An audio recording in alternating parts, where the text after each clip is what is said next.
गत 24 घंटे राज्य में अधिकांश स्थान में हालुका मध्यम धरण वर्षा रेकर्ड कर पाखापाखि 8टी स्थान में प्रबल वर्षा रेकर्ड कर जोटा कि सर्वाधिक वर्षा ढेंकानाल जिलार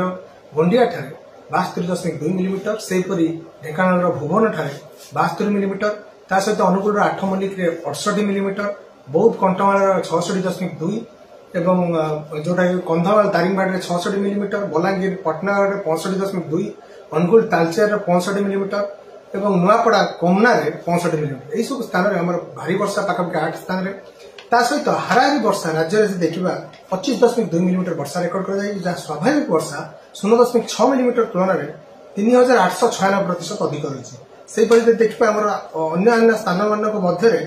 बौद्ध में 47.8 मिलीमीटर वर्षा रेकर्ड कर स्वाभाविक वर्षा 0.1 मिलीमीटर तुलन में 47,700% अधिक रही अर्थात ये अस्वाभाविक वर्षा बोली आम कहीपर से कंधमाल 42.9 मिलीमीटर हाराहारी वर्षा ढेंकानाल 49.6 एवं बौद्ध में नुआपड़ा 43.6 मिलीमीटर वर्षा रेकर्ड कर बर्तमान देखा आम पाखापाखि 28 गतकाली 28 स्थान में दिन तापमात्रा 30 डिग्री कि कम रेकर्ड कर 9टी सहर में तापमात्रा 27 डिग्री तले रेकर्ड कर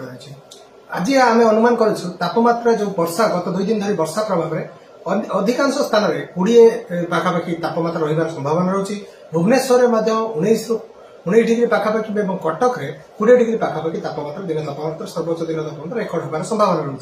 सहित आम पाखापाखि 5 जिला को आम ऑरेंज अलर्ट जारी कर भारी वर्षा खास करके जिला गुड़िक हूँ कटक खोर्धा सहित नयागढ़ गंजाम और पुरी ये 5 जिले में गोटे 2 स्थान में वर्षार परिमाण 7 ରୁ 11 सेंटीमीटर संभावना थी ऑरेंज अलर्ट जारी कर उपकूलवर्ती जिला और तार पार्श्ववर्ती जिला गुड़िक बिजुली घड़घड़ी जनित चेतावनी जारी कर आसंता काली धीरे धीरे पाग फिटिबार संभावना रही 22 तारीख परवर्ती जो रोचे 5 दिन जाए पाग मुख्यतः भाव सुखिला रही